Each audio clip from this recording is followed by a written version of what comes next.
রব্বানা যালামনা আনফুসানা ওয়া ইল্লাম তাগফির লানা ওয়া তারহামনা লানাকুনান্না মিনাল খাসিরিন। সবাই মিলে চোখ বন্ধ করে আমার সাথে বলুন, রব্বানা যালামনা আনফুসানা ওয়া ইল্লাম তাগফির লানা ওয়া তারহামনা লানাকুনান্না মিনাল খাসিরিন। আয় আল্লাহ, গভীর রাত্রে তোমার বান্দার বান্দেদেরকে নিয়ে ভারতবর্ষে এসে তোমার মহান শাহী দরবারে হাত উত্তোলন করেছি। বাংলাদেশের সকল অফিস আদালতের দরজা বন্ধ, ইন্ডিয়ার সকল অফিস আদালতের দরজাগুলো বন্ধ। তোমার অফিস আদালতের দরজা বন্ধ হয় না, গভীর রাত হলে খোলা হয়ে যায়। আয় আল্লাহ, আমাদের সবার জীবনের গুনাহগুলো মাফ করে দাও। আলোচনার মধ্য দিয়ে আমরা যারা ভুল ভ্রান্তি করেছি, কথার মাধ্যমে চলাফেরার মাধ্যমে ভুল ভ্রান্তিগুলো ক্ষমা করে দাও। তোমার মহান শাহী দরবারে কবুল করে নাও। আয় আল্লাহ, হাদিয়া তওবা প্রথমে সোনার মদিনাতুল মুনাওয়ারায় পৌঁছায় দাও। আহারে 2018 সালে মক্কা থেকে মদিনায় যখন আসতেছিলাম, জানালা দরজাগুলো মুআল্লিমরা লেগে দেয়। আমরা বলি, কেন লাগায় দেন? বলে, হুজুর, মদিনাওয়ালারা হুজুরের রওজা দেখলে ঝাঁপ দিয়ে লাভ দিয়ে। যেই দিন আমাদের আসার পালা, ওই দিন হাজী সাহেবরা লেপখেতা গোছ করে না, টামটুক লাগুতো বাঁধে না, বাড়ির দিক আসতে চায় না। বারবার বলে, তাড়াতাড়ি হাজী সাহেব প্লেন মিস করবেন, তাড়াতাড়ি ফ্লাইট মিস করবেন। জোর করে গাড়ির ভিতরে উঠায় যখন গাড়িটা টান দিয়ে দেয়, জানালা দিয়া বারবার মদিনার সবুজ গম্বুজের দিকে তাকা বলে, নবীজি চলে গেলাম 5,500 কিলোমিটার দূরে থাকবো। কাফেররা এ দেশে জন্ম নিয়ে আপনাকে চিনল না, কপাল পুরা উম্মা আপনার কাছে থাকা হলো না। হাসরের ময়দান কিয়ামতের দিনে আপনি আমাদের ভুলবেন না। আল্লাহ দয়া করে তোমার হাবিবের রওজা মোবারকে পৌঁছা দাও। আমরা যারা হাত উত্তোলন করেছি, আমাদের মধ্য থেকে যাদের আব্বা আম্মা বিদায় নিয়ে চলে গিয়েছে, তাদের কবর আযাব মাফ করে দাও।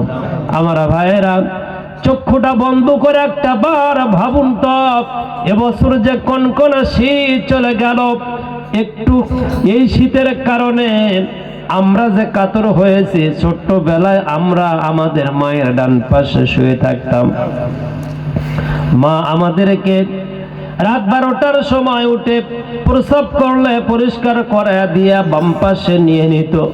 রাত 3টায় আবার পায়খানা করলে মা আবার পরিষ্কার করে দিত। ডান বাম পাশে ভেজা ঠান্ডা জায়গায় রাখলে আমরা লিমোনিয়া হয়ে মারা যাব। আহারে, মা বড় ডাক্তার ছিল রে। বাকিটা রাত শুকনা কাপড় দিয়া জড়াইয়া মা বুকের উপর করে নিয়ে ঘুমায়া দিল।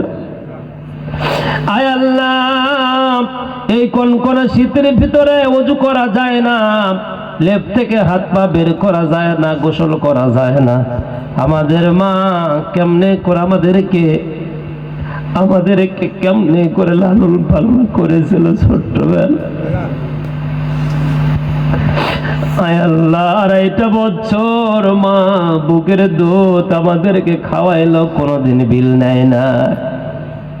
5টা বছর একটা জীবিত মানুষ আর একটা জীবিত মানুষের টয়লেট গুলো হাত দিয়ে নেড়ে ছেড়ে পরিষ্কার করে দিল, কোনোদিন তো বিল চাইল না।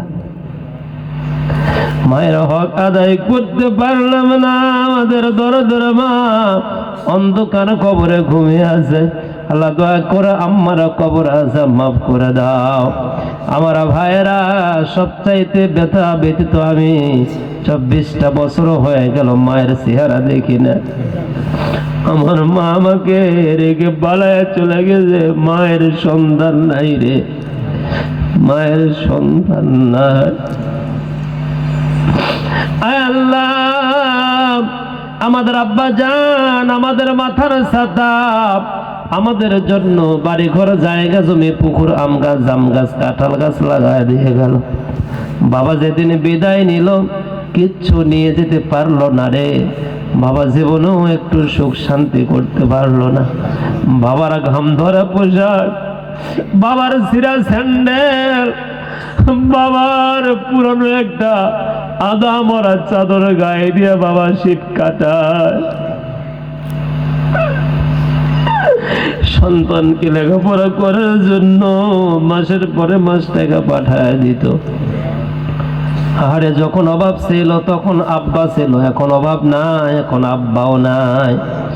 আব্বা যাদের কবরে, দয়া করে আব্বা জানের কবর আযাব মাফ করে দাও। বলুন রব্বির হামহুমা কামা রব্বায়ানি সগীরা। সবাই মিলে কণ্ঠর আওয়াজে বলুন রব্বির হামহুমা কামা রব্বায়ানি সগীরা। আমার মায়েরা, আল্লাহ আমার মা বোনেরা বুক ভেসে দিচ্ছে কান্নায়। আমার মা বোনদের মনের নেক আশা পূর্ণ করে দাও আল্লাহ, তাদের সকল বালা মুসিবত দূর করে দাও। যাদের ছেলে আছে মেয়ে নাই, মেয়ে দাও, মেয়ে আছে ছেলে নাই, ছেলে দাও। নিঃসন্তানদেরকে সন্তান দিয়ে কলিজাটা ভরপুর করে দাও। মা বোনদের গোপন রোগ ব্যাধি ব্যারাম দূর করে দাও। স্বামী সংসারে শান্তি দিয়ে দাও। আমার ভাইয়েরা ঋণগ্রস্ত, ঋণ পরিশোধ করার ব্যবস্থা করে দাও। অসুস্থদেরকে শিফা আজিলা কামিলা দান করে দাও। আয় আল্লাহ, তোমার কয়েকজন গরিব বান্দা, অর্থহীন বান্দা গুলো মিলে এই মাহফিলের আয়োজন দিয়েছে, মিলাদের আয়োজন দিয়েছে। আল্লাহ দয়া করে সামনের বছর বড়সড় যেন করতে পারে আল্লাহ, তাদের মনোবলটা দিয়ে দাও। আল্লাহ তাদের আব্বা আম্মা যারা কবরে গিয়েছে কবরটা জান্নাতুল ফিরদৌস বানায় দাও। আমার কলিজার টুকরা, আমার শ্রদ্ধা ভাজন, আমার বাকি বিল্লাহ ভাইয়ের হায়াত দারাজ করে দাও। তার আব্বা আম্মার হায়াত দারাজ করে দাও। আল্লাহ তুমি তোমার বান্দার নেক হায়াত তৈয়বা দান করে দাও। আয় আল্লাহ, যে বাড়িতে গতকাল থেকে এসে ঘুমাচ্ছে, খাওয়া দাওয়া করতেছে, ওই বাড়ির মানুষগুলো অত্যন্ত নম্র ভদ্র মানুষ। আল্লাহ দয়া করে ওই বাড়ির উপরে খাস রহমত বরকত দিয়া দাও। আল্লাহ দয়া করে ওই বাড়ির উপরে তোমার রহমত বরকত দিয়া দাও। আয় আল্লাহ, এই মহল্লার প্রত্যেকটা তোমার বান্দা, যুবক ভাইয়েরা, আবাল বৃদ্ধ বনিতা মানুষগুলো এতটাই নম্র ভদ্র। কালকে কেমনে যাব রে তোমাদেরকে ছেড়ে? আমি যখন এসেছিলাম অপরিচিত ছিলাম, একদিনের ভিতরে তোমাদের আপন হয়ে গিয়েছি। আমার মনে হচ্ছে এটা আমার বাড়ি, এটা আমার গ্রাম। আগামী কালকে যাব, আর কোনোদিন মনে হয় তোমাদের সাথে দেখা হবে না রে ভাই। ও যুবক ভাইয়েরা, অনলাইন ফেসবুকের মাধ্যমে যেই দিন জানতে পারবা শেখ আবু ইউসুফ গোলাম রব্বানির ভাগিনা দুনিয়াতে বেঁচে নাই, আমার কোনো ভালো আমল নাই, আমার জন্য দোয়া করি আল্লাহ যেন আমার কবরে মাফ করে দেয়। আয় আল্লাহ, আমার কলিজার টুকরা সময়ের হায়াত দারাজ করে দাও আল্লাহ, আমার আব্বার হায়াত দারাজ করে দাও আল্লাহ। কোরআনের ময়না পাখি আল্লামা সাইদের কবর আযাব মাফ করে দাও। আমার মামা গোলাম রব্বানি, আমির হামজা, আল্লাহ মামুনুল হককে সুস্থ রাখো, ভালো রাখো। মিজানুর রহমান আজহারের মাহফিল যেন একটা বার ইন্ডিয়াতে হয় আল্লাহ, তোমার বান্দাদের আশাটা তুমি মিটায় দাও রব্বুল আলামিন। আয় আল্লাহ, আমার একজন ভাই কিছুদিন পূর্বে বিদায় নিয়েছে, তারা মাও মারা গিয়েছে, তার জন্য দোয়া চাওয়া হয়েছে আল্লাহ, তাদের কবর আযাব মাফ করে দাও।